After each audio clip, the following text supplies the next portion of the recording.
Handa na ba ang inyong mga puso para sa isang kwentong susubok sa inyong pananaw tungkol sa pag-ibig at pagtitiwala? Isang kwentong magpapakita kung paano ang isang perpektong pangarap ay maaaring maging isang napakasakit na bangungot. Sabi nila, ang pinakamasakit na pagtataksil ay nagmumula sa mga taong pinakamalapit sa ating puso. Paano kung ang pundasyon ng iyong mundo, ang 15 taon ng pagmamahal, ay gumuho sa isang iglap dahil lamang sa isang bakas ng kasinungalingan? Halina't samahan ninyo ako at pakinggan natin ang kwento ni Hiraya. Ang amoy ng paboritong kaldereta ni Bughaw ay tila isang mainit na yakap na bumalot sa buong kusina. Mula sa pinakintab na sahig na gawa sa nara hanggang sa mga kagamitang gawa sa stainless steel, ang lahat sa bahay na yon ay sumisigaw ng karangyaan at kaayusan. Para kay Hiraya de la Serna, hindi lamang ito isang bahay. Ito ang palasyong itinayo niya mula sa kanyang mga pangarap. Isang simbolo ng 15 taon ng masaya at perpektong pagsasama. Habang hinahalo ang sarsa, isang maliit na ngiti ang sumilay sa kanyang mga labi. Humuhuni siya ng isang pamilyar na himig, ang kantang sinayaw nila ni Bughaw sa kanilang kasal. Sa isang sulok ng kanyang paningin, natanaw niya ang kanilang wedding portrait na nakasabit sa dingding ng dining area. 15 taon na ang nakalipas, ngunit para sa kanya, ang pagmamahal na nararamdaman niya ay hindi nagbago. Si Bughaw, ang kanyang mundo, ang kanyang lahat. Ang pagbukas ng pinto sa harap ay pumutol sa kanyang pag-iisip. "Hira, I'm home." Anunsyo ng isang baritonong boses na kayang magpatigil sa kanyang mundo. Sinalubong niya ito sa may sala.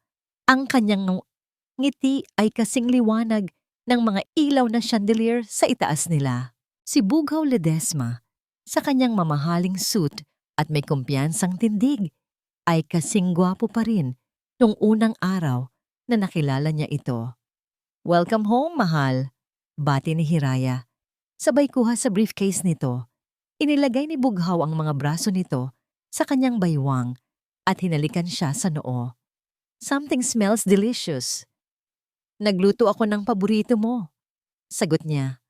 "Kaya mahal na mahal kita eh," sabi ni Bughaw at may kinuha mula sa kanyang bulsa. Isang maliit na kahon na nababalutan ng pilus. "Happy Mansari." Binuksan ito ni Hiraya, isang eleganteng kwintas na may maliit na diamante ang kumislap sa loob. Napasinghap siya. "Bughaw, hindi mo naman kailangan. Wala yan kumpara sa lahat ng ginagawa mo para sa akin." Bulong nito at isinuot ang kwintas sa kanyang leeg. "Para sa pinakamagandang asawa sa buong mundo." Sa sandaling iyon, para kay Hiraya, ang buhay ay perpekto. Ang lahat ay nasa tamang lugar. Pagkatapos ng hapunan, habang si Bughaw ay naliligo, sinimulan na ni Hiraya na ligpitin ang kanilang mga pinagkainan. Kinuha niya ang basket ng mga labahin at pumasok sa kanilang walk-in closet para kunin ang suot na damit ng asawa. Inilagay niya sa basket ang pantalon, ang medyas, at nang damputin niya ang puting polo nito, may isang bagay na pumukaw sa kanyang atensyon. Isang bakas sa may kuwelyo, isang matingkad na pula. Natigilan siya sa paghinga. Dahan-dahan, itinaas niya ang polo papalapit sa ilaw. Hindi siya maaring magkamali. Isang mantsa ng kolorete, isang pulang kolorete, isang uri ng pula na hinding-hindi niya kailanman isusuot. Siya ay mahilig sa mga kulay na nude at light pink, hindi sa ganitong klase ng mapangahas na pula. Nanginginig niyang hinawakan ang tela. Ang puso niya ay nagsimulang tumibok ng napakabilis na parang gustong kumawala sa kanyang dibdib. Saan ito galing, kaninong kolorete ito? Ang utak niya ay nag-uumpisang magtahi ng mga posibilidad. Bawat isa ay mas masakit kaysa sa nauna. Siguro ay may nabunggo lang siya, isang katrabaho. Pero bakit sa kuwelyo? At bakit hindi niya ito nabanggit? Ipinilig niya ang kanyang ulo. Pilit na iwinawaksi ang mga pagdududa. Hindi. Hindi si Bughaw. Mahal siya ni Bughaw. Ngunit ang mantsa ay naroon. Isang tahimik na testigo sa isang bagay na hindi niya maintindihan. Isang maliit na lamat sa perpektong larawan ng kanilang buhay. Mabilis niyang itinago ang polo sa ilalim ng iba pang mga damit na parang ang pagtatago nito ay magtatago rin sa katotohanang dala nito. Ang sumunod na oras ay dumaan na parang isang bangungot. Pilit siyang ngumiti at tumawa sa mga biro ni Bughaw.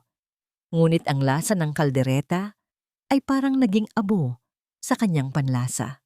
Ang bawat salita ng pagmamahal mula sa kanyang asawa ay tumutusok sa kanyang puso na parang maliliit na karayom. Nang gabing iyon, nahiga siya sa tabi ng kanyang asawa, nakikinig sa mahimbing nitong paghinga. Ngunit si Hiraya ay gising na gising. Ang imahe ng pulang mantsa ay nakaukit sa kanyang isipan. Hindi na niya natiis. Dahan-dahan siyang bumangon, sinisigurong hindi makalikha ng anumang ingay. Kinuha niya ang telepono ni Bughaw mula sa bedside table. Nanginginig ang kanyang mga daliri habang ginagamit niya ang thumbprint ng natutulog na asawa para buksan ito. Binuksan niya ang mensahe. Puso niya'y kumakabog. Puro mga mensahe mula sa trabaho, sa mga kaibigan, sa kanyang ina. Wala namang kakaiba. Halos makahinga na siya ng maluwag. Halos murahin na niya ang sarili sa pagiging paranoid. Ngunit bago niya isara, isang mensahe ang pumasok mula sa isang numerong hindi nakasave. Binuksan niya ito. 2 pangungusap lamang. Salamat sa gabing iyon. Hindi ko makakalimutan ang halik mo. Nakatitig si Hiraya sa screen ng telepono. Ang mga salita ay tila mga nagbabagang uling na sumusunog sa kanyang mga mata. Salamat sa gabing iyon. Hindi ko makakalimutan ang halik mo. Paulit-ulit niyang binasa, umaasang sa bawat pagbasa ay magbabago ang mga letra, magiging ibang mensahe, isang pagkakamali lamang, ngunit hindi. Ang bawat letra ay nanatiling matatag. Isang malupit na deklarasyon. Ang katawan niya ay nanlamig. Ang init mula sa kanilang kumot ay hindi sapat para pawiin ang ginaw na gumagapang sa kanyang kaluluwa. Isang halik, isang gabi. Kanino? Dahan-dahan niyang ibinalik ang telepono sa bedside table. Ang bawat galaw ay maingat na parang naglalakad sa ibabaw ng napakanipis na yelo. Tiningnan niya ang natutulog na si Bughaw. Ang payapang mukha nito, ang mahinang pag-arko ng mga labi nito. Ito ba ang mukha ng isang sinungaling? Ang lalaking minahal niya sa loob ng 15 taon, ang lalaking pinagkatiwalaan niya ng kanyang buong buhay. Hindi siya nakatulog ng gabing iyon. Ang mga anino sa kanilang silid ay tila naghuhugis, nagiging mga multo ng kanyang mga pagdududa. Sinubukan niyang muling silipin ang telepono ni Bughaw, nagbabaka sakaling may makita pa siyang iba, isang pangalan, isang larawan, kahit ano. Ngunit wala. Malinis, masyadong malinis. Tila isang bihasang magnanakaw na nagbura ng lahat ng bakas ng kanyang krimen. Kinabukasan, sinubukan ni Hiraya na maging normal. Naghanda siya ng almusal, nagtimpla ng kape, at hinalikan si Bughaw sa pisngi bago ito umalis papuntang opisina. Ngunit ang kanyang mga ngiti ay mabigat at ang kanyang mga mata ay nagtatago ng isang bagyo. Ang bawat kilos ni Bughaw, bawat salita, ay kanyang sinusuri. Ang pagiging extra sweet ba nito ay tanda ng pagmamahal o ng pagkakasala? May problema ba, mahal? Tanong ni Bughaw bago umalis. Napansin siguro ang kanyang pananahimik. Mabilis siyang umiling. Wala. Pagod lang siguro. Huwag mo akong alalahanin. Pagkaalis ni Bughaw, ang maskara ng pagkukunwari ni Hiraya ay bumagsak. Napaupo siya sa sofa, ang katahimikan ng malaking bahay ay tila isang dagok sa kanyang pandinig. Siya ay mag-isa, kasama ang kanyang mga demonyo. Maya-maya pa ay tumunog ang doorbell. Nang buksan niya ito, bumungad sa kanya ang nakangiting mukha ni Luningning Castro. ang kanyang matalik na kaibigan sa loob ng 10 taon. May dala itong isang kahon ng kanyang paboritong ensaymada. Surprise! Dadaan lang sana ako para kamustahin ka. Masayang bati ni Ning. Si Luningning, sa kanyang laging masiglang disposisyon at mamahaling damit, ay parang isang sinag ng araw. Ning, sabi lang ni Hiraya, at niyakap ito ng mahigpit, na para bang sa yakap na yon ay makakahanap siya ng kasagutan. Uy Hira, okay ka lang? Para kang nakakita ng multo, sabi ni Ning, hinahaplos ang kanyang likod. May problema ba kayo ni Bughaw? Sa loob ng kusina, habang nagtitimpla ng tsa, hindi napigilan ni Hiraya ang sarili. Hindi ko alam, Ning. Parang may nag-iba. Parang ang layo niya. Hindi niya kayang sabihin ang tungkol sa kolorete o sa test. Masyadong masakit. Masyadong totoo. Naupo si Luningning sa tapat niya. Ang muka ay puno ng pag-aalala. Naku, Hira.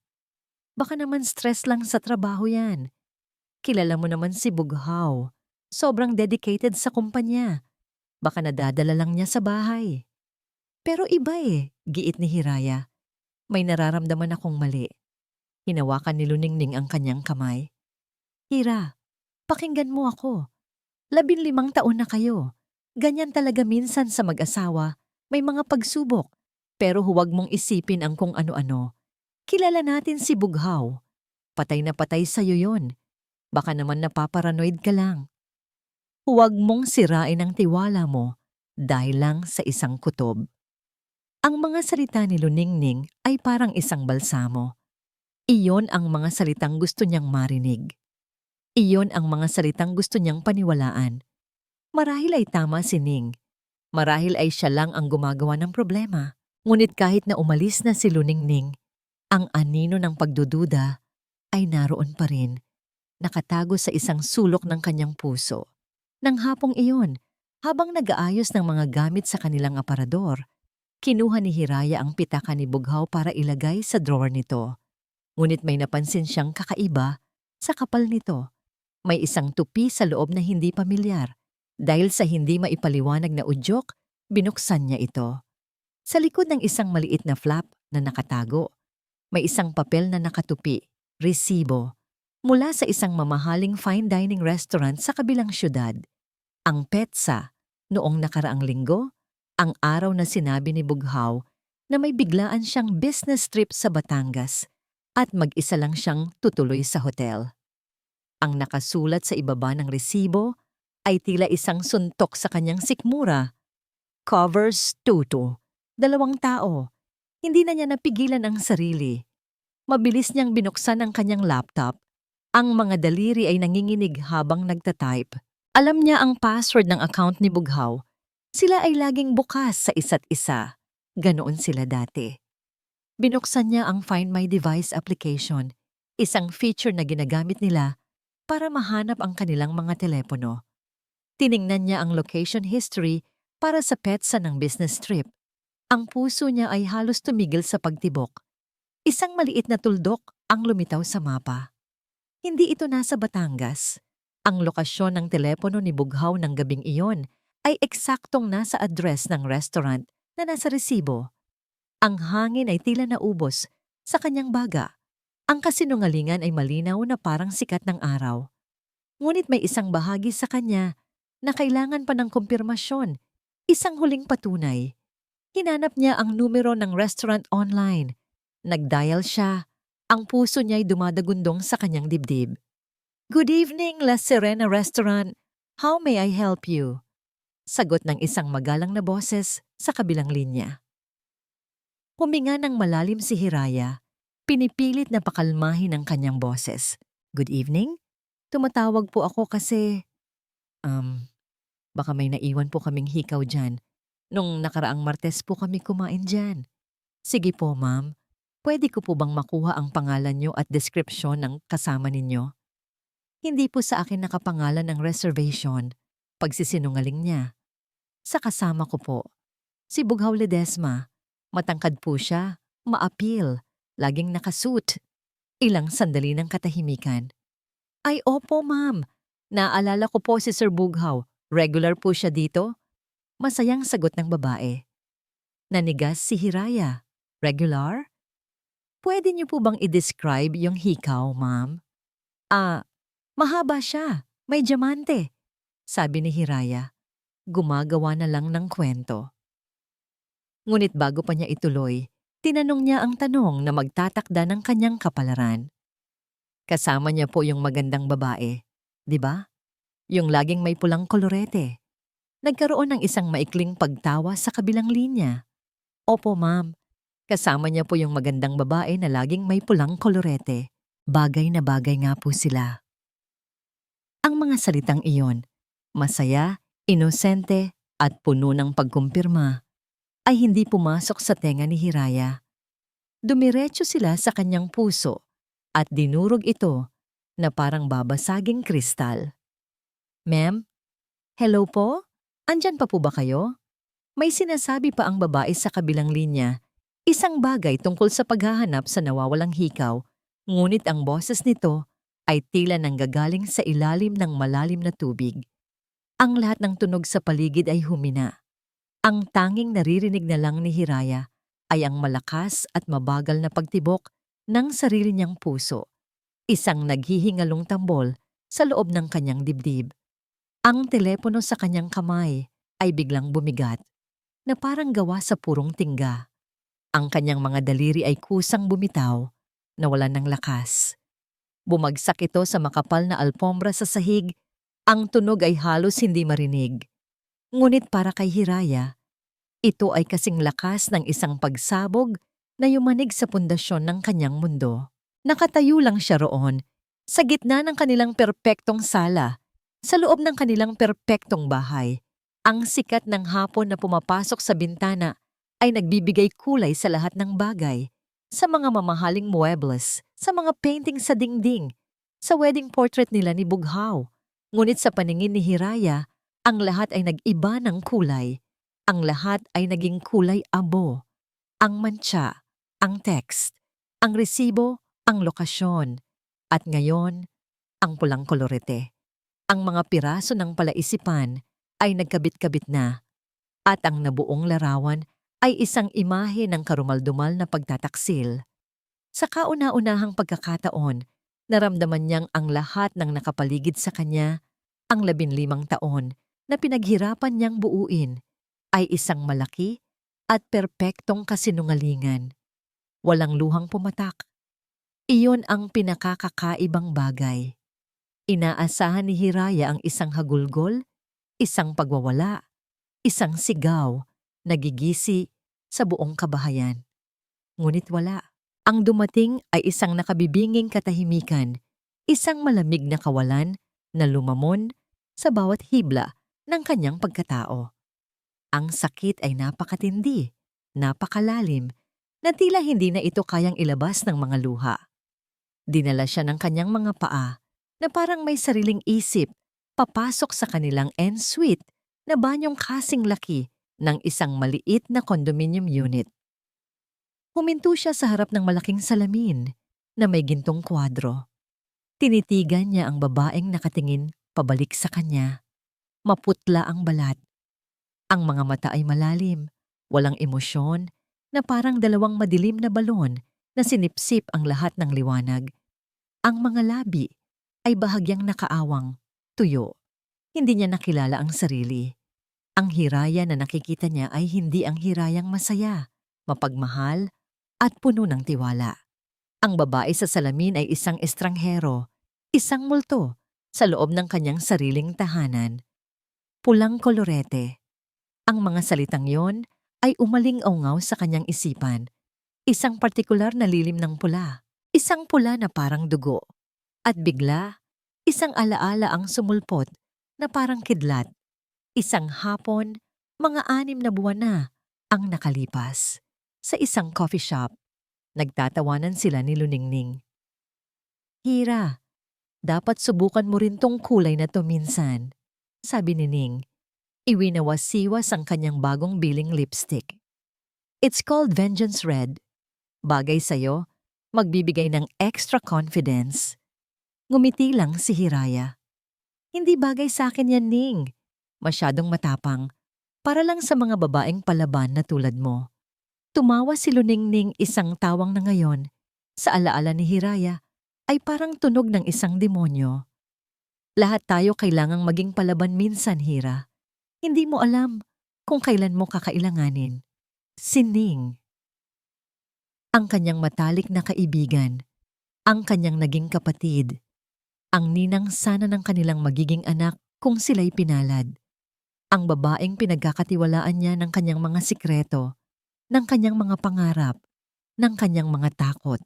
Siya pala ang ahas sa kanilang paraiso. Ang sakit ng pagtataksil ni Bughaw ay isang matalim na punyal na bumaon sa kanyang puso. Ngunit ang pagtataksil ni Luningning ay isa pang punyal na ipinasok sa parehong sugat at marahas na inikot. Mas masakit, mas nakamamatay. Ang lahat ng pag-uusap nila, ang mga payo ni Ning na magtiwala ka lang, ang mga yakap ng pakikiramay, lahat pala ay isang palabas.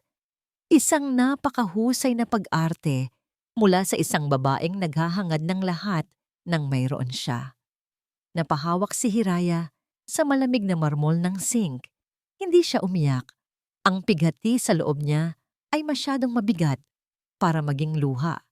Ito ay naging isang blok ng yelo sa kanyang dibdib.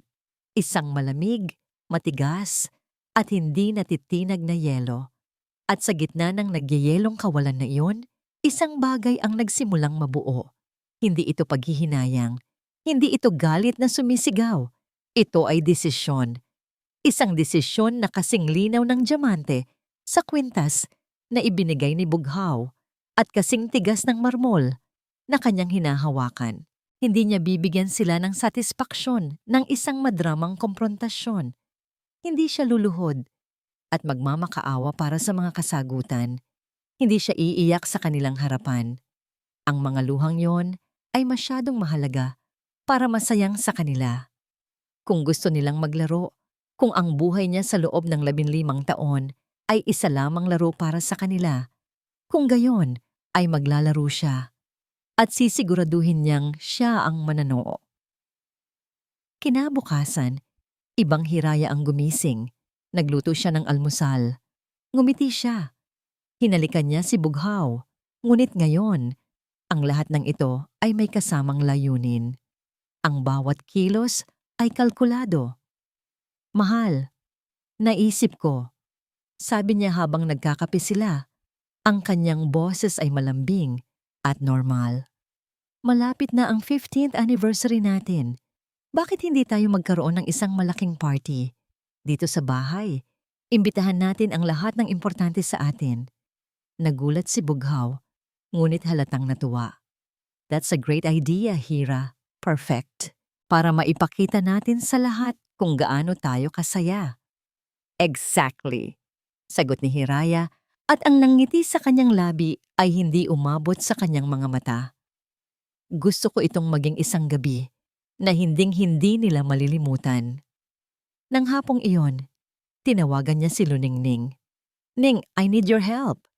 Sabi niya sa pinakamatamis niyang boses. Magpa-party kami ni Bughaw para sa anniversary namin. At gusto ko, bilang best friend ko, ikaw ang maging co-host ko. Tulungan mo akong magplano. Narinig niya ang panandaliang pag-aalinlangan sa kabilang linya na mabilis na napalitan ng pekeng tuwa. Oh my God, Hira! Siyempre, anything for you. It will be the party of the year. Salamat, Ning. You're the best, sabi ni Hiraya. At ang bawat salita ay lasang-lason sa kanyang dila. Alam kong maaasahan talaga kita. Pagkababa niya ng telepono, tumayo siya at lumapit sa bintana. Pinanood ang paglubog ng araw. Ang kalangitan ay nag-aapoy sa kulay kahel at pula. Pagkatapos ng liwanag, darating ang dilim. At sa dilim, ang mga mangangaso ay nagsisimulang kumilos. Kinuha niya ang kanyang telepono. Ngunit hindi na siya nag-search sa social media o sa mga lumang mensahe. Binuksan niya ang kanyang contact list. Ang unang tawag ay sa isang numerong nakuha niya mula sa isang kaibigan na dumaan sa isang magulong hiwalayan. Hello! Looking for Mr. David Lim, private investigator. Ang pangalawang tawag ay sa isa sa mga pinakamahusay na law firm sa lungsod ng Maharlika. Hello! I would like to set an appointment with Attorney Rebecca Alonso. It's urgent. Nang makausap niya ang abogado sa telepono, ang boses ni Hiraya ay kalmado at walang anumang bahid ng panginginig. Ito ay boses ng isang CEO na nagbibigay ng utos, hindi boses ng isang asawang niloko. Attorney, sabi niya, habang nakatingin sa kadiliman sa labas. Gusto kong malaman ang lahat, bawat transaksyon, bawat pag-aari, at gusto kong maging handa para sa isang perpektong paghihiganti. Ibinaba ni Luningning Castro ang telepono at isang mabagal, matagumpay ng ngiti ang gumuhit sa kanyang mga labi na pinintahan ng kulay vengeance red. Co-host, bulong niya sa sarili, ninanamnamang salita na parang isang mamahaling alak. Ang perpektong Hiraya, ang Santa Santita, ay humihingi ng tulong sa kanya para iplano ang sarili nitong pagbagsak. Napakasarap sa pakiramdam. Lumapit siya sa kanyang full-length mirror at tinitigan ang sariling refleksyon. Ang ganda niya. Palaban. Isang babaeng alam kung paano kunin ang gusto niya. Sa loob ng maraming taon, nabuhay siya sa anino ni Hiraya. At ngayon, sa wakas, siya na ang lalabas sa liwanag. Kinuha niya ang isang silver picture frame mula sa kanyang mesa. Isang larawan nilang dalawa ni Hiraya noong college graduation. Si Hiraya, nakangiti ng napakatamis. Ang buhok ay perpektong nakaayos. Ang toga ay tila isinukat para sa kanya. At sa tabi nito, si Luningning, na may pilit ng ngiti. Ang buhok ay bahagyang magulo. Ang toga ay tila hiram. Mula pa noon, ganoon na ang kanilang kwento. Isang alaala ang bumalik sa kanya. First-year college audition para sa isang dula. Si Hiraya ang nakuha bilang bida, ang prinsesang may ginintuang puso. Siya? Isa lang sa mga tagapuno ng entablado, isang extra na walang pangalan. Si Hiraya ay walang kahirap-hirap na nakukuha ang lahat. Grades, papuri, ang atensyon ng lahat. Ang kabaitan ni Hiraya ay tila isang insulto, isang palaging paalala ng lahat ng bagay na wala si Luningning. Ang kabaitan nito ang pinakamasakit. Laging handang tumulong, laging handang magbigay. Ngunit sa mata ni Luningning, ang bawat tulong ay isang anyo ng awa. Isang pagpapakita na si Hiraya ay nasa itaas at siya ay nasa ibaba. Laging tumatanaw ng utang na loob. Hindi na ngayon. Hinaplos niya ang salamin sa ibabaw ng mukha ni Hiraya. Lahat ng sayo dapat ay sa akin, bulong niya. Ang relasyon nila ni Bughaw ay hindi isang aksidente. Ito ay isang plano, isang estratehiya na binuo niya ng may pag-iingat at pasensya. Nagsimula ito 8 buwan na, ang nakalipas sa isang bar. Nakita niya si Bughaw na mag-isang umiinom. Ang mukha ay gusot sa stress. Alam niya ang pagkakataon kapag nakikita niya ito. Lumapit siya sa mesa nito. Bughaw, anong ginagawa mo dito mag-isa? Nag-away ba kayo ni Hira? Umiling si Bughaw. Hindi. Trabaho. Minsan pakiramdam ko hindi niya naiintindihan ang pressure. Para sa kanya, ang lahat ay simple lang. Doon nakita ni Luningning ang siwang, ang lamat sa perpektong imperyo. Hindi siya umupo bilang kaibigan ni Hiraya. Umupo siya bilang isang babaeng nakakaintindi. Alam mo, Bughaw, ang mga lalaking tulad mo, mga hari sa sarili ninyong mundo, ay nangangailangan ng isang reyna na hindi lang nakakaintindi sa korona, kundi pati na rin sa bigat nito. Sabi niya, ang kanyang boses ay malambing at puno ng pangunawa. Gabi-gabi, pagkatapos noon, ang mga simpleng inuman ay naging malalalim na pag-uusap. Binigyan niya si Bughaw ng isang bagay na hindi maibigay ni Hiraya. Paghanga sa kanyang ambisyon, hindi sa kanyang kabutihan. Hinangaan niya ang kanyang talas, ang kanyang pagiging tuso sa negosyo, mga bagay na kinatatakutan ni Hiraya. Ginawa niyang santuwaryo ang kanyang sarili mula sa perpektong mundo na nilikha ni Hiraya. At nangyari na nga. Ang unang halik, hindi ito puno ng pag-iibigan para sa kanya. Ito ay puno ng pag-angkin. Bawat halik, bawat yakap ay isang hakbang papalapit sa trono na matagal na niyang inaasam. Naalala niya ang gabing sinadya niyang iwan ang bakas ng kanyang kolorete sa kwelyo ni Bughaw. Nagpaalam na ito sa kanya sa parking lot ng kondo niya. Bago ito pumasok sa kotse, hinila niya ito pabalik at hinalikan ito ng marahas. Sinisiguradong tatatatak ang kulay ng kanyang labi sa puting tela. Isang maliit na pagsubok. Isang mensahe para sa reyna na may isa pang babae sa kaharian. Isang deklarasyon ng digmaan na tanging siya lang ang nakakaalam. Ang nangaw ang ngiti sa mukha ni Luningning ay lumawak. Ang pagiging co-host sa party ay ang perpektong pagkakataon. Nandoon siya, sa tabi ni Hiraya, nakangiti. Habang pinapanood ang pagguho ng mundo nito, siya ang magiging tagapagligtas ni Bughaw sa gitna ng kaguluhan. Tumunog ang kanyang telepono. Si Bughaw. "Mahal, natanggap mo ba ang mga bulaklak?" Tanong nito. Ang boses ay puno ng pananabik. "Oo, kakadating lang. Ang gaganda," sagot niya, kahit hindi man lang niya tiningnan ang mga ito. "Bughaw," tumawag si Hiraya. Pinapatulong niya akong magplano para sa party. Narinig niya ang pagbuntong hininga ni Bughaw. "Magtiis ka na lang muna, mahal. Ilang linggo na lang. Pagkatapos ng party, pagkatapos ng anniversary, gagawa ako ng isang malaking anunsyo.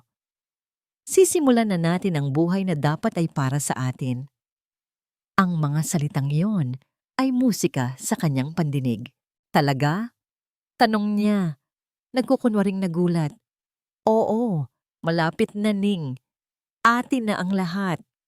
"Hindi lang yon, mahal," bulong ni Luningning sa sarili pagkababa ng telepono, habang ang isang kamay niya ay dahan-dahang humaplos sa kanyang tiyan. "May sorpresa din ako para sa'yo." Tansyo.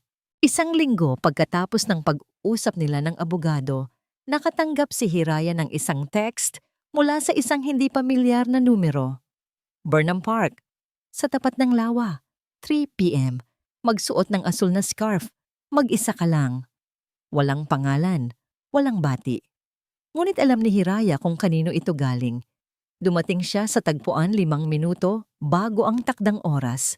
Ang malamig na hangin ng Baguio ay tila hindi sapat para palamigin ang kaba sa kanyang dibdib. Humalo siya sa mga turista.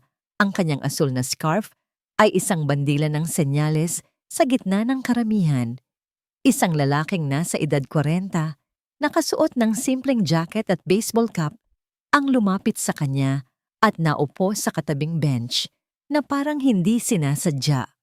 "Mrs. Ledesma," sabi ng lalaki. Hindi nakatingin sa kanya, ang mga mata ay nasa lawa. Siya si David Lim. "Mr. Lim," sagot ni Hiraya. Ang boses ay mahina, ngunit matatag. "Mahusay magtago ng sikreto ang asawa mo," sabi ng imbestigador. Ang boses ay walang emosyon, pero lahat ng tao may iniiwang bakas.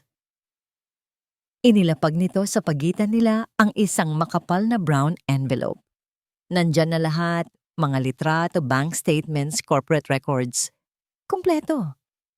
"Salamat," sabi lang ni Hiraya.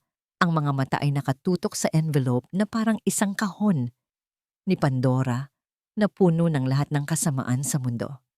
"Isa lang ang masasabi ko, ma'am," dagdag ni David Lim bago tumayo. "Hindi lang ito simpleng babae, mas malalim pa dyan ang problema mo." At sa isang iglap, nawala na ito sa gitna ng mga tao. Niyakap ni Hiraya ang envelope nang mahigpit sa kanyang dibdib at mabilis na bumalik sa kanyang sasakyan. Hindi niya ito binuksan hanggang sa makawi siya sa katahimikan ng kanilang bahay.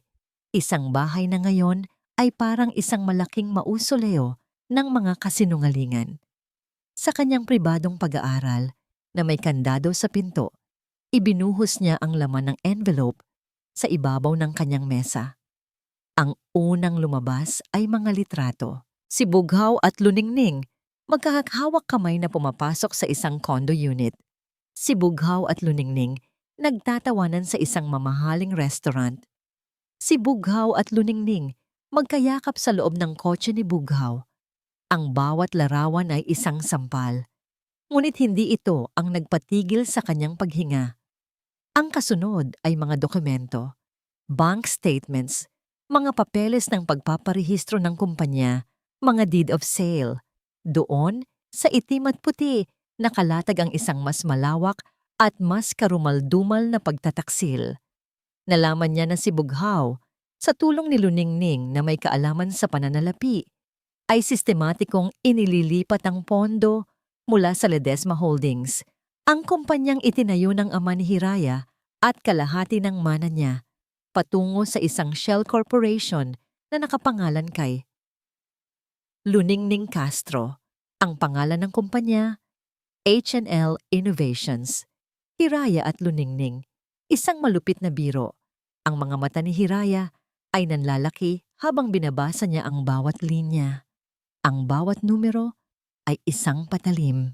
Naalala niya ang 5 million na investment for expansion na hiningi ni Bughaw 3 buwan na ang nakalipas. Naroon iyon. Inilipat sa account ng H&L Innovations, kinabukasan din.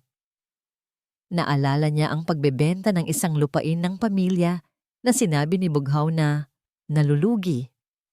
Ang pera mula sa pagbebenta ay diretsong pumasok sa account ni Luningning. Hindi lang siya niloloko, ninanakawan siya, hinuhubaran siya, hindi lang ng dignidad, kundi ng lahat ng pinaghirapan ng kanyang pamilya. Ang plano ay malinaw. Kapag naubos na ang lahat ng assets, iiwan siya ni Bughaw na walang-wala. Isang reyna na inagawan ng korona, ng kaharian, at ng lahat ng kayamanan. Ang yelo sa kanyang dibdib ay nagsimulang matunaw, ngunit ang pumalit dito ay hindi luha. Ito ay purong, nag-aapoy na galit. Isang galit na napakainit na kaya nitong sunugin ang buong mundo. Hindi ito galit ng isang asawang nasaktan. Ito ay galit ng isang liyong inagawan ng kanyang teritoryo. Kinabukasan, tumawag siya kay Atty. Alonso. Nakita ko na lahat. Sabi ni Hiraya, ang boses ay malamig na parang asero. Gaya ng sinabi ko sa iyo, Hiraya, napakagaling ng kanilang pagkagawa. Sabi ng abogado sa kabilang linya. Ginawa nilang legal ang lahat sa papel. Kung hindi dahil sa investigador mo, mahihirapan tayong patunayan ang masamang intensyon. May paraan ba para pigilan sila? Tanong ni Hiraya. Mayroon. Ngunit kailangan natin ng perpektong tiyempo. Kailangan natin silang mahuli sa akto o kailangan natin ng isang pagkakamali mula sa kanila. Pagkababa ng telepono, bumalik si Hiraya sa mesa na puno ng mga dokumento. Pinag-aralan niya ang bawat petsa, bawat transaksyon na parang isang general na nagpaplano ng kanyang opensiba. Hinanap niya ang kanilang kahinaan, ang isang pagkakamali. At doon niya ito nakita. Sa huling pahina ng mga bank projections, isang malaking transaksyon ang nakaschedule. Ang pinakamalaking paglipat ng pondo sa lahat, ang huling pako sa kanyang kabaong. Ang pagbebenta ng kanyang share sa pangunahing gusali ng Ledesma Holdings. Ang perang iyon, ang magiging pinal na puhunan para sa H&L Innovations. Tiningnan niya ang petsa ng nakaschedule na fund transfer. Ang mga mata niya ay nanlaki sa hindi makapaniwalang pagkamuhi. Nakatakda itong maproseso ng elektroniko sa mismong araw ng kanilang 15th wedding anniversary. Eksaktong 12:00 ng hating gabi. Ang oras kung kailan ang kanilang party ay nasa kasagsagan nito. Ang oras kung kailan sila ay magtataas ng kanilang mga kopita para sa isang toast sa kanilang walang hanggang pagmamahalan. Sa sandaling iyon, ang kanyang plano para sa paghihiganti ay nabuo ng buo sa kanyang isipan. Hindi na lang ito tungkol sa paglalantad ng isang affair. Ito ay tungkol sa pag-save ng kanyang imperyo. Ang party ay hindi na lang magiging isang entablado. Ito ay magiging isang bitag. Ang sakit sa sandaling ito ay umabot sa sukdulan ay hindi na nagiging ingay. Ito ay nagiging katahimikan. Para kay Hiraya, ang mga sumunod na araw ay isang malinaw at malamig na paglalakbay sa loob ng katahimikang yon.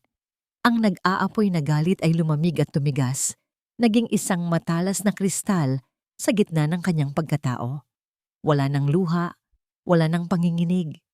Ang natira ay isang determinasyon na kasing linaw ng umaga at kasing lamig ng bakal. Ang pagpaplano para sa kanilang 15th anniversary party ay naging kanyang obra maestra. Bawat detalye ay isang hibla sa gagamba ng kanyang paghihiganti. Ano sa tingin mo, mahal? Itong Chilean sea bass o yung Australian Wagyu para sa main course? Tanong niya kay Bughaw isang gabi, habang tinitingnan nila ang menu mula sa isang 5-star caterer. Nakaupo si Bughaw sa tabi niya. Ang isang braso ay nakaakbay sa kanya, masaya at walang kamalay-malay. Kahit anong piliin mo, Hira, you have the perfect taste. Sagot nito, hinalikan siya sa sentido. Ngumiti si Hiraya. Sige, kunin na natin pareho para mas maraming pagpipilian ang mga bisita. Sa isip niya, para mas masaya sila habang pinapanood ang pagbagsak mo. Si Luningning, sa kanyang papel bilang best friend co-host, ay laging naroon, puno ng mga suhestiyon. Hira, I think we should go for white roses and baby's breath for the centerpiece. It's so classic and pure, like your love for each other. Sabi nito isang hapon, habang sila'y nasa flower shop. Magandang ideya, Ning, sagot ni Hiraya. Hinahaplos ang isang puting rosas. Pure. Bulong ng isang boses sa kanyang isipan. Walang bahid ng kadalisayan sa kahit anong meron kayo. Ngunit ang nangiti niya ay nanatiling matamis. Ikaw na ang bahala dyan. Alam kong magiging perpekto yan kapag ikaw ang gumawa.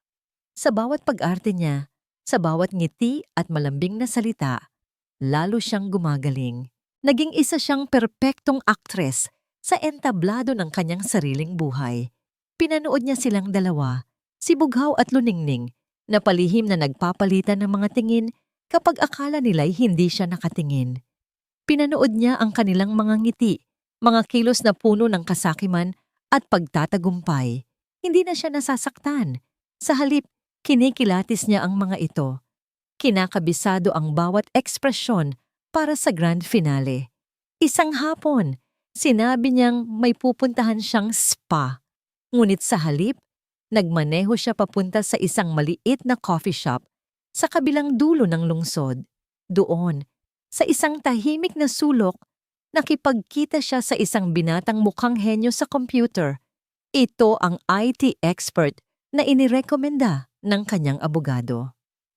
Ito po, Ma'am Hiraya. Sabi ng binata, iniabot sa kanya ang isang USB drive. Lahat ng ebidensyang na-compile ng private investigator nyo, inayos ko na po sa isang audio-visual presentation. Naka-encrypt po ito. Tanging ang laptop nyo lang at ang password na ibibigay ko ang makakapagbukas nito. Nakaset na rin po ang isang program para i-override ang system ng projector sa event nyo. Kinuha ni Hiraya ang maliit na piraso ng teknolohiya. Napakaliit, ngunit naglalaman ng isang bombang sasabog sa mismong sentro ng mundo ni Bughaw. Salamat. Siguraduhin mong walang magiging aberya. Walang-wala po, ma'am. 1 click lang po ang kailangan nyo. Nang gabing iyon, matapos niyang masigurong mahimbing na ang tulog ni Bughaw, pumasok siya sa kanilang malawak na walk-in closet. Ang isang panig ay puno ng mga damit niya, mga damit na sumasalamin sa kung sino siya dati, mga eleganteng bestida na may kulay pastel, mga malambot na tela, mga disenyong konserbatibo. Ngunit hindi iyon ang kanyang hinahanap. Sa pinakasulok, sa likod ng lahat, Naroon ang isang paper bag mula sa isang mamahaling butik na hindi pa niya nabubuksan. Isang linggo na itong naroon, inilabas niya ang laman. Isang bestida, isang kulay pulang bestida. Isang pula na kasing tingkad at kasing tapang ng kolorete ni Luningning. Ang tela ay yumayakap sa katawan, ang hiwa sa likod ay mapangahas. Isinuot niya ito. Sa harap ng salamin, isang ibang babae ang tumingin pabalik. Hindi na ito ang mahinhing si Hiraya de la Serna. Ang babaeng nakatayo roon ay isang reyna na handa ng makidigma. Ang pula ay hindi na kulay ng pagtataksil para sa kanya. Ngayong gabi, ginawa niya itong kulay ng kapangyarihan, kulay ng paghihiganti. Bago matulog, tumayo siya sa harap ng salamin. Sa kanilang banyo, sinasanay ang kanyang sasabihin. Hinayaan niyang bumagsak ang maskara sa kanyang mukha. Ang natira ay isang malamig at determinadong ekspresyon. Ang kanyang mga mata ay nag-aapoy. 15 taon. Bulong niya sa kanyang refleksyon, ang kanyang boses ay kalmado ngunit may bigat. 15 taon ng pagmamahal, pagtitiwala, at mga alaala. Ngayong gabi, nais kong ibahagi sa inyo ang ilan sa mga alaalang iyon. Isang regalo para sa aking pinakamamahal na asawa. Huminto siya at isang maliit, mapanganib na ngiti ang sumilay sa kanyang mga labi. Perpekto. Biglang tumunog ang kanyang telepono. Si Luningning. "Hello, Hira. Tumawag lang ako para i-check ka. Kumusta ka na? Hindi ka ba masyadong stressed sa paghahanda?" Tanong nito. Ang boses ay puno ng pekeng pag-aalala. Humilig si Hiraya sa pader. Ang nangiti sa kanyang labi ay nanatili. "Salamat sa pagtawag, Ning. Pero lahat ay nasa ayos na." Huminga siya ng malalim at ibinuhos ang lahat ng natitirang tamis sa kanyang boses para sa huling linya. Siguradong magiging isang gabing hindi natin malilimutan. Nakatayo si Bughaw Ledesma sa harap ng salaming bintana ng kanyang opisina sa pinakatuktok ng Ledesma Holdings Building. Sa ibaba, ang mga ilaw ng lungsod ng Maharlika ay kumikislap na parang isang kumot ng mga bituin na kanyang pag-aari. Para sa kanya, hindi lang ito tanawin. Ito ay isang testamento ng kanyang kapangyarihan. Siya ang hari ng mundong ito. Bumalik siya sa kanyang leather na upuan at tiningnan ang screen ng laptop.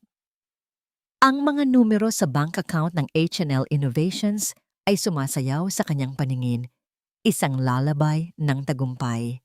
Napakatalino niya. Napakagaling. Inisip niya ang biyenan niyang pumanaw. Isang mabait ngunit makalumang negosyante. Siya, si Bughaw, ang may tunay na pangitain. Siya ang nagpalago ng imperyo. Ang perang ito ay hindi pagnanakaw. Ito ay kabayaran. Si Hiraya, ang kanyang mabuting asawa, ay hindi kailanman maiintindihan ang mga sakripisyong ginawa niya, ang mga panganib na kanyang sinuong. Masaya na ito sa pagiging perpektong may bahay. At si Luningning, siya ang apoy na kailangan ng isang tulad niyang mananakop. Si Hiraya ang kanyang payapang dagat, ngunit si Luningning ang kanyang masarap na bagyo. Naniniwala siyang karapat-dapat siya sa dalawa. Ang isang hari ay nararapat lamang magkaroon ng lahat. Kinuha niya ang kanyang burner phone mula sa isang nakalock na drawer. Isang mabilis na text para kay Luningning. "Everything is on schedule? Ready for our new life?" Ang tugon ay halos agaran, puno ng pananabik. "I was born ready. I can't wait." Ngumisi si Bughaw. Ang kasakiman nito ay tumutugma sa kanya. "See you after the party. Sa kondo. May ipapakita ako sa'yo." Huling text niya bago muling itinago ang telepono na parang pagtatago sa isang bahagi ng kanyang kaluluwa. Habang nagmamaneho pa uwi, ang pakiramdam ng pagiging hindi magagapi ay bumalot sa kanya. Ang kanilang bahay, isang monumento ng kanyang tagumpay, ay naghihintay. Pagpasok niya, sinalubong siya ng amoy ng mga puting rosas. Nakita niya si Hiraya sa gitna ng sala, personal na inaayos ang mga bulaklak. Nakasuot ito ng simpleng roba at sa paningin ni Bughaw, ito ang larawan ng kagandahan at kadalisayan, ang aking perpektong asawa. Isip niya, napakabuti, napaka-inosente. Ang pagiging abala nito sa pag-aayos para sa isang party na magiging hudyat ng katapusan nito ay isang malupit na kabalintunaan na nagdulot sa kanya ng kakaibang kasiyahan. Isang maliit na kirot ng konsensya ang dumaan, ngunit mabilis niya itong iwinaksi. Karapat-dapat siya sa lahat ng ito. Dahan-dahan siyang lumapit mula sa likuran. Inilagay niya ang kanyang mga braso sa baywang nito at ipinatong ang kanyang baba sa balikat nito. Nilalanghap ang pamilyar na pabango ng asawa. Naramdaman niya ang bahagyang paninigas ng katawan nito, isang halos hindi mapapansing pagbabago, ngunit ipinagwalang bahala niya ito. Pagod lang siguro siya. Isip niya, "Huwag kang masyadong magpagod, mahal." Bulong niya sa tainga nito. "Ako na dapat ang gumagawa niyan para sa'yo." Humarap si Hiraya sa kanya, isang maliit, perpektong nangiti ang nasa mga labi. "Para sa'yo naman to. Para sa atin." Tinitigan niya ito, ang mukha na minahal niya o inakala niyang minahal niya. Inilapit niya ang kanyang mukha at hinalikan ito. Hinalikan niya ito ng buong higpit. Isang halik na para sa kanya ay puno ng pagmamahal at pamamaalam. Ito ang kanyang huling pag-arte bilang ang tapat na asawa. Ngunit ang halik na isinukli ni Hiraya ay iba. Walang init, walang emosyon. Ang mga labi nito ay malambot ngunit hindi tumutugon. Ito ay isang pagtugon na parang obligasyon, isang anino lamang ng mga halik na dati nilang pinagsaluhan. Nang maghiwalay ang kanilang mga labi, tiningnan siya ni Hiraya sa mata. "Pagod ka na siguro, magpahinga ka na muna," sabi nito. Ang boses ay kalmado. Hindi napansin ni Bughaw ang lamig sa mga mata nito. Ang nakita lang niya ay ang pag-aalala. Tumango siya, kuntento na sa kanyang napatunayan. Kuntento na ang kanyang asawa ay nananatiling bulag. "Mahal na mahal kita, Hira," sabi niya, at ang mga salita ay lumabas ng walang kahirap-hirap. Isang linya na kinabisado niya sa loob ng 15 taon. Tumalikod siya at nagsimulang maglakad paakyat ng hagdanan. Ang isip ay nasa selebrasyon na naghihintay sa kanya pagkatapos ng party. Hindi niya nakita ang nangiti sa mga labi ni Hiraya habang ito'y nakatalikod na. Isang nangiting hindi umabot sa mata, isang nangiting kasing lamig ng nalalapit na paghuhukom. 6:00 ng gabi. Ang araw ay dahan-dahang lumulubog sa lungsod ng Maharlika. Hinahabing ang kalangitan sa kulay ginto at lila. Sa loob ng mansyon ng mga Ledesma, ang lahat ay perpekto. Ang mga puting rosas ay nagbibigay ng malinis na halimuyak. Ang mga ilaw mula sa chandelier ay kumikinang na parang mga diamante. Ang entablado para sa isang perpektong gabi ay nakahanda na. Ngunit sa itaas, sa master's bedroom, si Hiraya ay nakaupo sa gilid ng kanilang kama, malayo sa lahat ng paghahanda. Ito ang kanyang sandali ng all is lost. Sa kanyang mga kamay, hawak niya ang kanilang lumang wedding album. Ang makapal na katad na pabalat ay malamig sa kanyang palad. Dahan-dahan niya itong binuksan. Ang unang pahina, isang larawan nila ni Bughaw, mga matay nagniningning, mga ngiti abot tainga, habang sinasayaw ang kanilang unang sayaw bilang mag-asawa. Naalala pa niya ang tawa ni Bughaw ng araw na yon, isang tawang para sa kanya noon ay tunog ng musika. Ngayon, sa kanyang alaala, ito ay hungkag, isang kasinungalingan. Nilipat niya ang pahina. Isang larawan mula sa kanilang honeymoon sa Paris, magkayakap sa harap ng Eiffel Tower.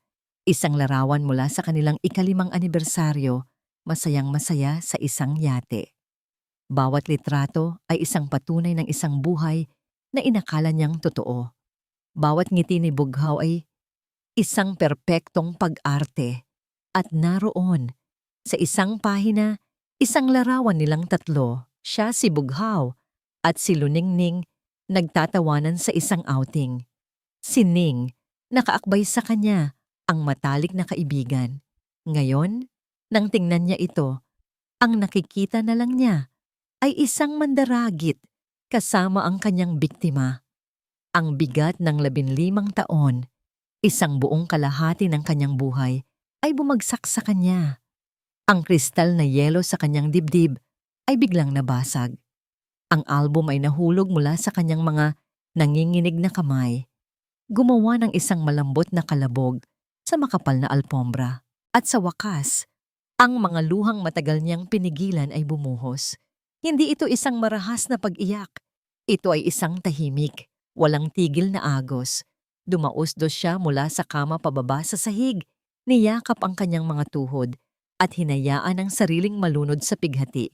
Ngunit hindi na siya umiiyak para kay Bughaw. Tapos na yon. Umiiyak siya para sa babaeng nasa mga litrato, ang babaeng puno ng pangarap, ang babaeng walang alinlangang nagbigay ng kanyang buong tiwala at pagmamahal. Umiiyak siya para sa kanyang nawalang inosensya. Umiiyak siya para sa mga pangarap na namatay.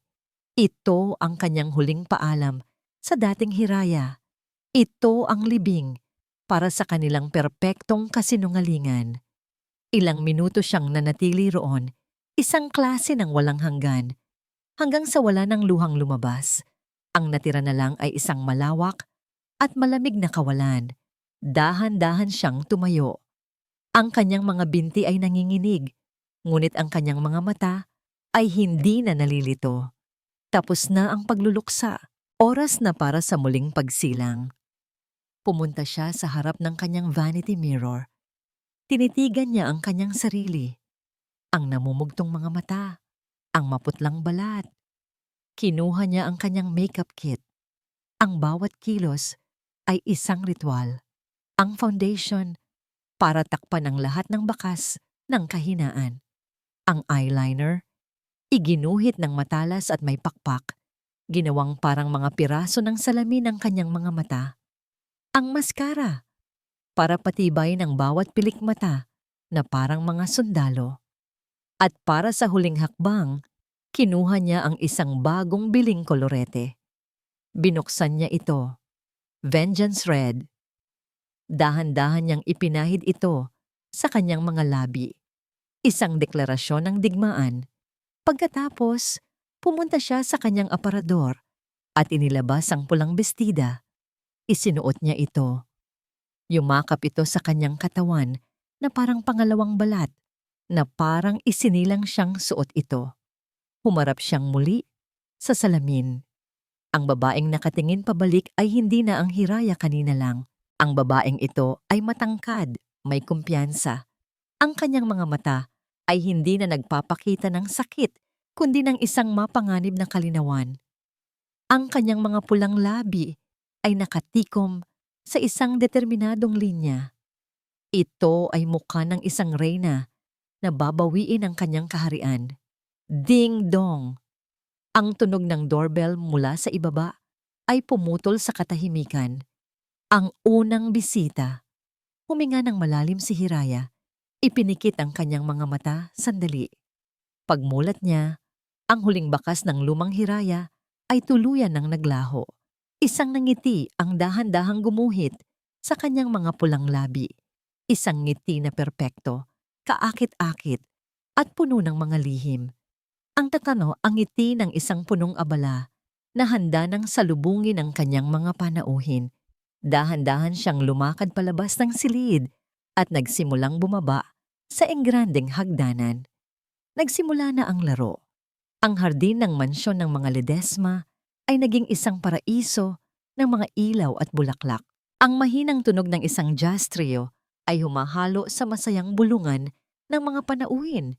Mga bigating pangalan sa mundo ng negosyo, mga maimpluwensyang pamilya, at mga taong naging bahagi ng 15 taong kwento nina Hiraya at Bughaw. Ang champagne ay dumadaloy na parang ilog. Ang lahat ay perpekto. Sa gitna ng lahat, si Hiraya, sa kanyang pulang bestida, ay gumagalaw na may grasya at kumpiyansa. Bawat ngiti niya ay matamis, bawat bati ay mainit.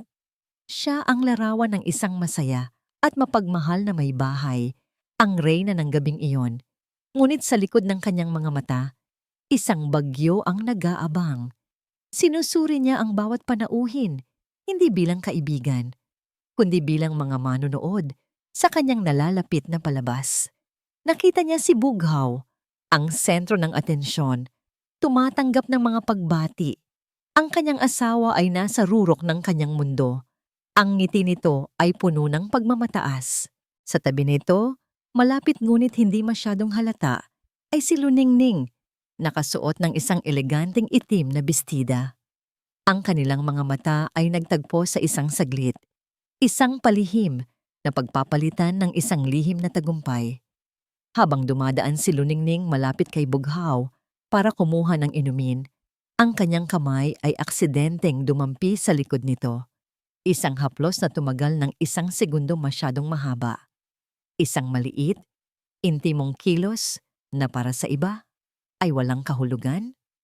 Ngunit nakita ito ni Hiraya. At sa halip na sakit, ang naramdaman niya ay isang malamig na paglilibang. Mga hangal, isip niya, i-enjoy niyo ang huling sandali ninyo. Maya-maya, umakyat si Bughaw sa maliit na entablado na inihanda sa gitna ng hardin, hawak ang isang mikropono. Agad na tumahimik ang lahat. "Good evening, everyone!" Simula niya siya na ang kanyang boses ay malakas at puno ng karisma. Maraming salamat sa pagdalo ninyo sa gabing ito. 15 taon. Hindi ko akalain na aabot kami sa puntong ito. Nagtawanan ang mga tao. Tumingin siya ng diretso kay Hiraya at ang kanyang mga mata ay tila puno ng pagsinta. Pero ang totoo, hindi ito naging mahirap. Dahil sa bawat araw sa loob ng 15 taon na yon, mayroon akong isang anghel sa aking tabi. Ang aking asawa, ang aking inspirasyon, ang aking Hiraya. Nagpalakpakan ang mga tao. Nagpatuloy si Bughaw. Itinayo namin ang aming buhay sa pundasyon ng tiwala, respeto, at higit sa lahat, katapatan, sabi niya. At ang salitang katapatan ay binitawan niya ng may diin na parang ito ang pinakamahalagang salita sa buong mundo. Hiraya, mahal, salamat sa lahat. Ikaw ang aking mundo. At ipinapangako ko sa iyo ang isa pang 15 taon at habang buhay na puno ng aking pagmamahal. Isang masigabong palakpakan ang sumunod. Si Bughaw ay bumabaan ng entablado at hinalikan si Hiraya sa gitna ng mga palakpak. Isang perpektong pagtatanghal para sa kanilang mga manunood. Nang humupa ang ingay, kinuha ni Hiraya ang mikropono. Ang lahat ng mga mata ay napunta sa kanya. Dahan-dahan siyang umakyat sa entablado. Ang bawat hakbang ay tiyak at walang pag-aalinlangan. Ang pulang tela ng kanyang bestida ay tila apoy na gumagalaw sa dilim. Nang siya ay nasa gitna na, isang kakaibang katahimikan ang bumalot sa hardin. Maraming salamat sa inyong lahat. Simula niya, ang kanyang boses ay malinaw at kalmado. Walang bahid ng anumang kaba. At sa'yo, mahal kong asawa, salamat sa iyong napakagandang mga salita. Ngumiti siya kay Bughaw, isang ngiting nakakasilaw. Ang 15 taon ay isang mahabang paglalakbay, puno ng mga alaala, mga tagumpay, mga pangarap. At bilang regalo ko sa iyo, Bughaw, sa ating espesyal na gabi. Naghanda ako ng isang bagay para balikan natin ang ilan sa mga pinakamahahalagang sandali ng ating pagsasama. Isang maikling video ng ating kwento.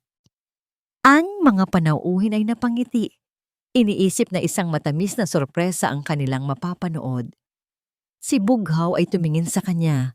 Ang muka ay puno ng pagmamahal at paghanga sa kanyang maalalahaning asawa. Tumingin si Hiraya sa direksyon ng technical booth sa isang sulok kung saan naghihintay ang IT expert. Isang halos hindi mapapansing tango ang kanyang ibinigay. Pagkatapos, ibinalik niya ang kanyang tingin kay Bughaw. Ang kanilang mga mata ay nagtagpo sa gitna ng karamihan. Ang kanyang ngiti ay nanatili, ngunit may isang bagong kislap sa kanyang mga mata. Isang kislap na hindi nabasa ni Bughaw. Itinaas niya ang mikropono sa kanyang mga labi sa huling pagkakataon. Ang kanyang boses, malambing ngunit may bigat ng bakal, ay narinig sa buong hardin. Para sa iyo, mahal ko, ang ating kwento. At sa likod niya, ang malaking puting screen ay biglang umilaw. Ang unang mga imahe sa screen ay eksakto tulad ng inaasahan ng lahat. Isang montage ng mga larawan mula sa kanilang kasal na sinabayan ng isang malambing na instrumental na musika. Mga ngiti, mga yakap, ang pagputol ng cake. Narinig ni Hiraya ang mga buntong hininga ng paghanga mula sa mga bisita. Pagkatapos ay ipinakita ang mga larawan mula sa kanilang mga biyahe. Sa Paris, sa Japan, sa Batanes, ang masayang mag-asawa, sinusulit ang buhay. Tumingin si Hiraya kay Bughaw. Nakangiti ito, tumatango. Tila sinasabi, ang galing ng naisip mo, mahal. Katabi nito, nakangiti rin si Luningning, ngunit ang nangiti nito ay may bahid ng pagkayamot. Ang pundasyon ng aming pagsasama, nagsimulang magsalita si Hiraya. Ang kanyang boses ay naging live narration para sa video, ay laging nakabase sa tiwala. At sa mga salitang yon, biglang nagbago ang lahat. Ang romantikong musika ay biglang naputol. Ang katahimikan ay nakabibingi. Ang sumunod na lumabas sa screen ay hindi na isang larawan ng mag-asawa. Ito ay isang litratong kuha mula sa malayo. Si Bughaw at si Luningning magkahawak kamay habang papasok sa isang hindi pamilyar na kondominium. Isang kolektibong paghinga ng pagkagulat ang narinig mula sa mga tao. Ang mga bulungan ay nagsimula na parang mga bubuyog. Ang tiwala, pagpapatuloy ni Hiraya, ang kanyang boses ngayon ay malamig na parang yelo, ay isang napakamahalagang bagay, madaling sirain. Ang screen ay nag-flash. Isa pang larawan, si Bughaw at Luningning naghahalikan sa loob ng kotse ni Bughaw. Ang ilaw mula sa isang poste ay nagbibigay liwanag sa kanilang pagtataksil. Malinaw na, malinaw. Ang mukha ni Bughaw ay biglang namutla. Ang nangiti ay naglaho, napalitan ng pagkabigla at pagkatulala. Tumingin siya kay Hiraya. Ang kanyang mga mata ay nanlalaki, hindi makapaniwala sa nakikita. Si Luningning naman ay natakpan ng kanyang bibig. Ang kanyang mga mata ay puno ng purong takot. Sabi ng asawa ko, ang aming pagsasama ay nakabase rin sa katapatan. Sabi ni Hiraya, ang bawat salita ay isang dagok.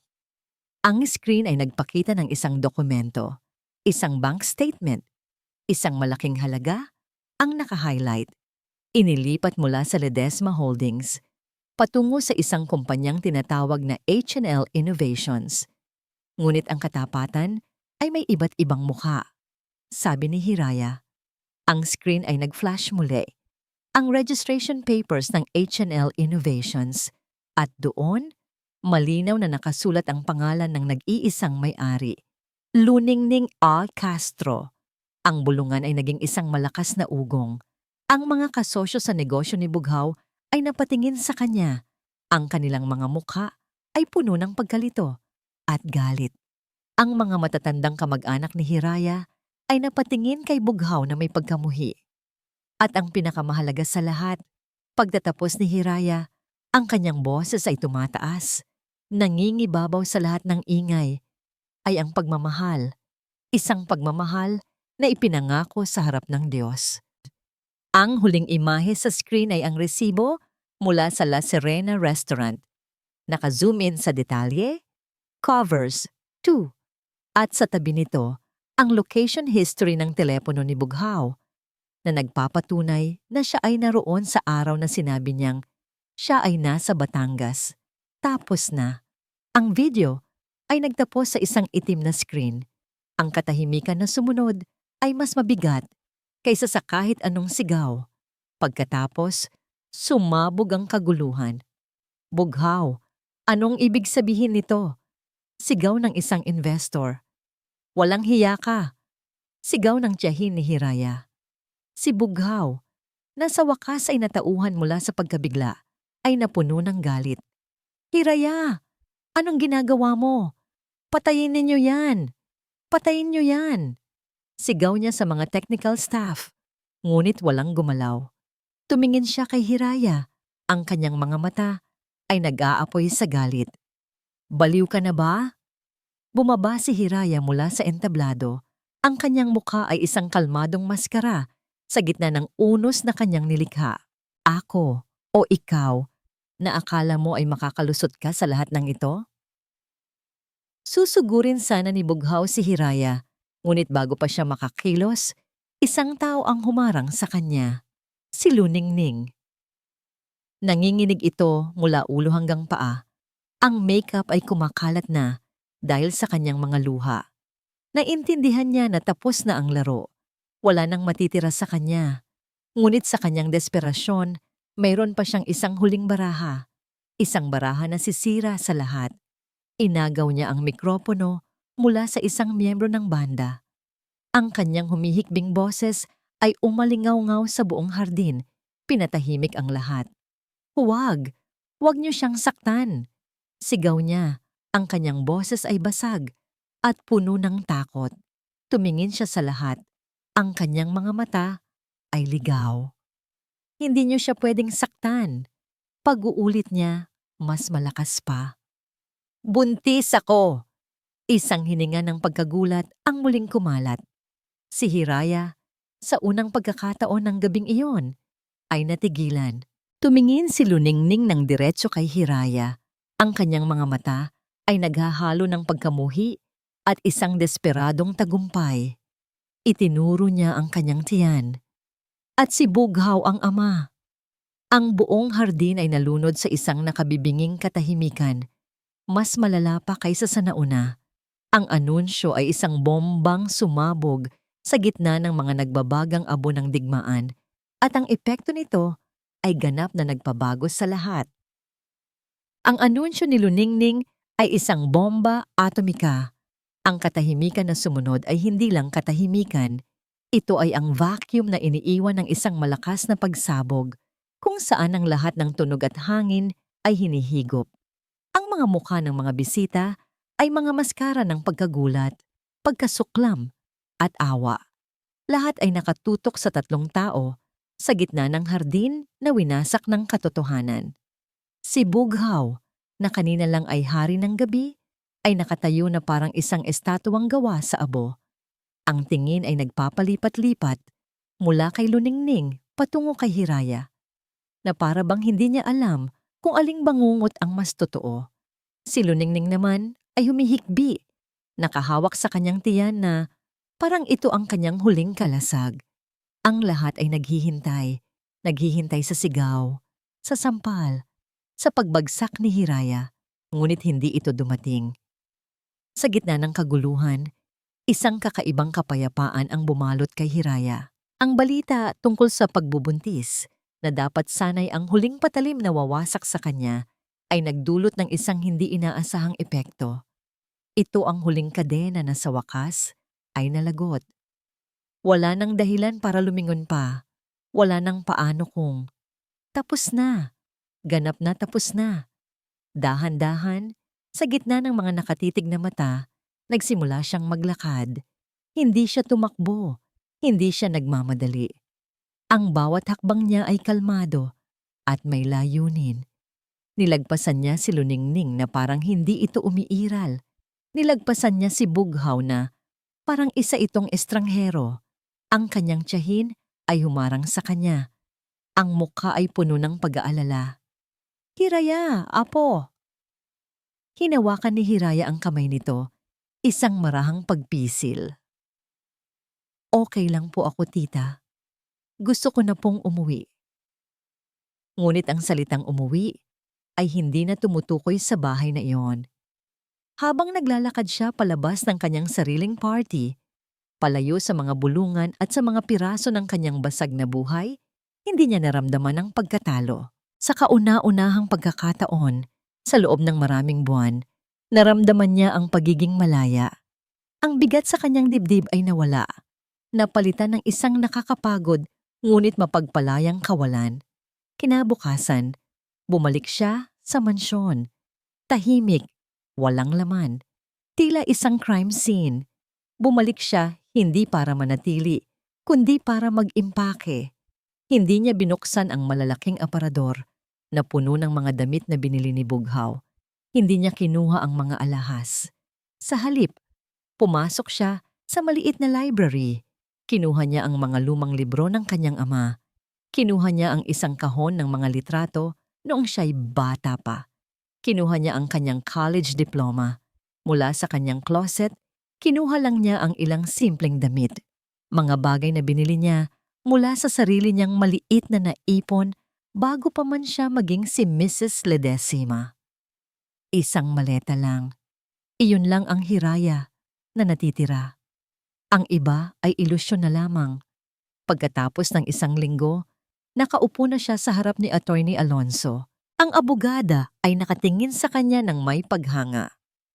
Handa ka na ba? Mahaba at magulo ang magiging laban na ito, lalo na't may bata ng sangkot, sabi ng abogado. Tumingin si Hiraya sa labas ng bintana, sa abalang syudad. Hindi na po ito tungkol sa pag-ibig o sa sakit, attorney. Ito ay tungkol sa katarungan. Ang Ledesma Holdings ay pinaghirapan ng ama ko. Hindi ko hahayaang mapunta yun sa kanila. Lalaban ako para sa bawat sentimo na ninakaw nila sa akin. Ang mga sumunod na buwan ay isang pagsubok ng kanyang katatagan. Mga pagdinig, mga settlement offer na tinanggihan niya, mga paninira mula sa kampo ni Bughaw. Ngunit sa bawat pagsubok, lalo siyang tumitibay. Umupa siya ng isang maliit, simpleng apartment sa isang lugar na malayo sa dati niyang buhay. Ang katahimikan dito ay totoo. Dito, ang kape ay lasang kape, hindi pagpapakitang tao.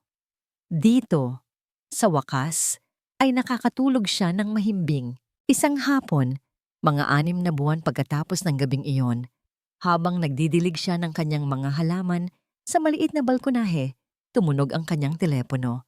Si Attorney Alonso.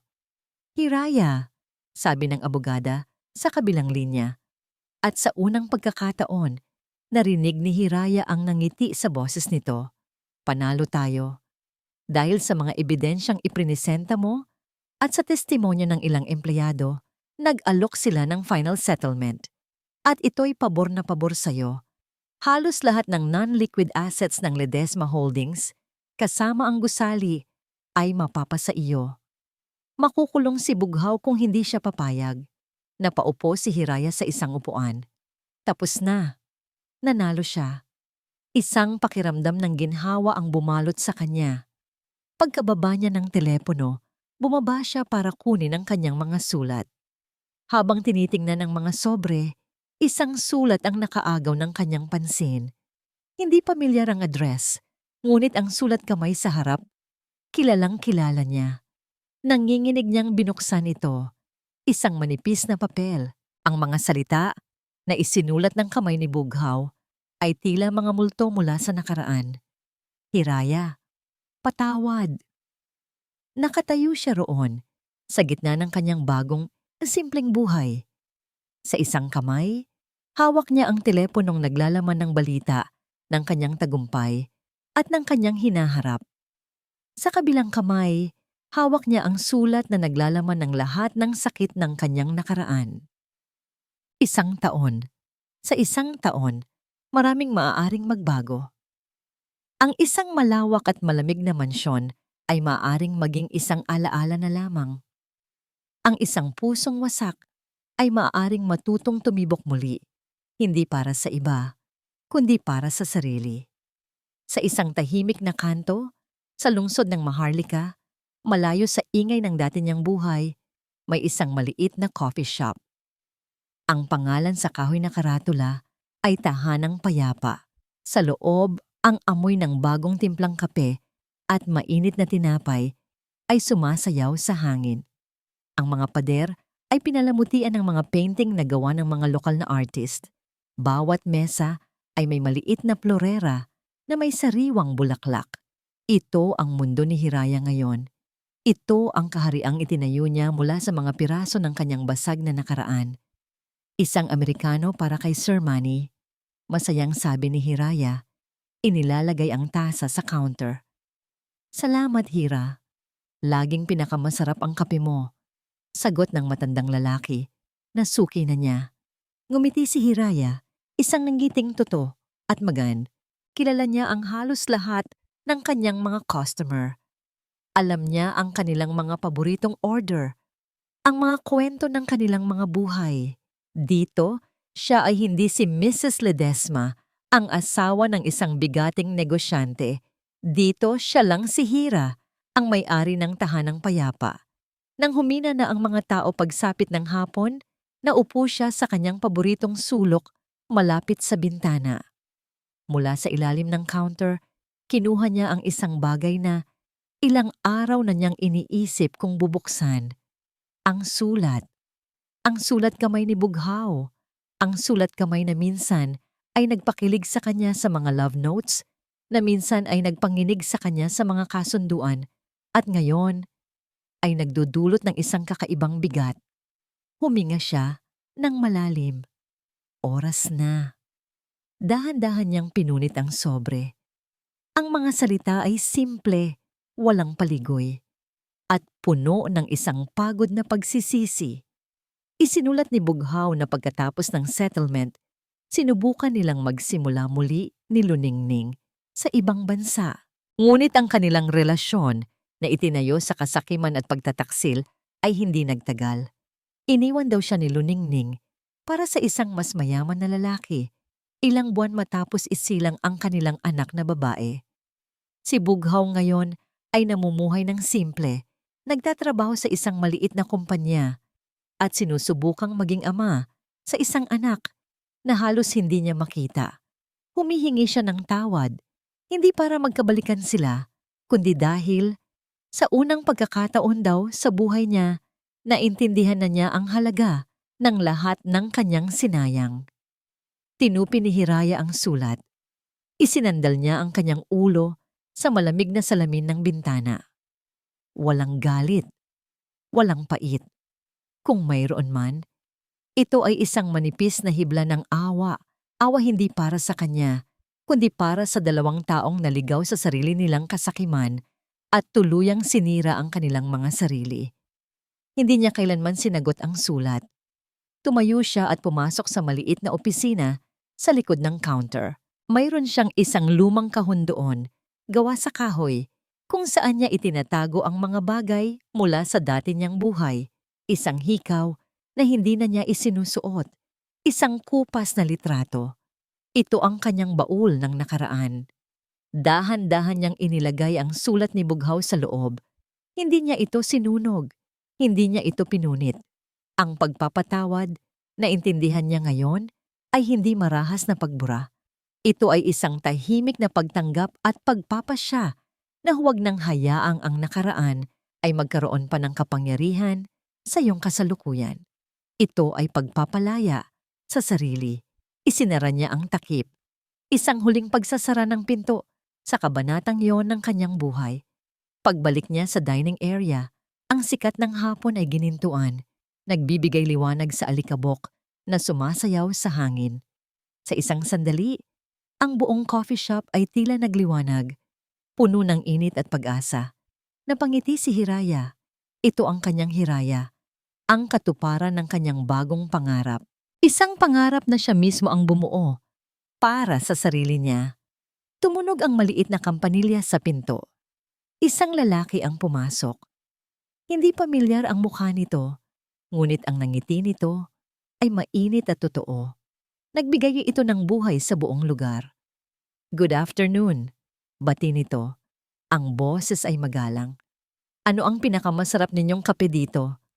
Tumingin si Hiraya sa kanya at sa unang pagkakataon sa napakatagal na panahon, isang tunay na ngiti ang sumilay sa kanyang mga labi. Isang ngiti na hindi na nagtatago ng sakit. Isang ngiti na puno ng posibilidad. Depende. Sagot niya, ang kanyang boses ay magaan at malaya. Anong kwento mo? At dito po nagtatapos ang makulay na paglalakbay ni Hiraya. Mula po sa kaibuturan ng aking puso, maraming salamat sa inyong walang sawang pagsama sa amin sa bawat kabanata ng kanyang kwento. Ang samahan ninyo ang nagbigay lakas at inspirasyon upang mabuo ang bawat salita at marating ang hantungan na ito. Habang isinusulat ko ang kwentong ito, si Hiraya ay hindi lamang naging isang karakter sa papel. Naramdaman ko ang kanyang pighati, ang kanyang galit at higit sa lahat, ang kanyang dahan-dahang pagbangon. Naging isa siyang tunay na paalala na sa kabila ng pinakamatinding sakit na dulot ng pagtataksil, ang puso ng tao ay may angking kakayahang maghilom at muling umibig, lalo na ang umibig sa sarili. Sapagkat ang kwento ni Hiraya ay kwento ng bawat isa sa atin na minsan nang nasaktan, ngunit piniling huwag magpatalo. Ito ay isang paalala na ang tunay na pagpapatawad ay hindi paglimot, kundi pagpapalaya sa sarili. At ang pag-asa, gaano man kaliit, ay laging may kakayahang magsimulang muli sa sarili nating paraan, sa sarili nating panahon.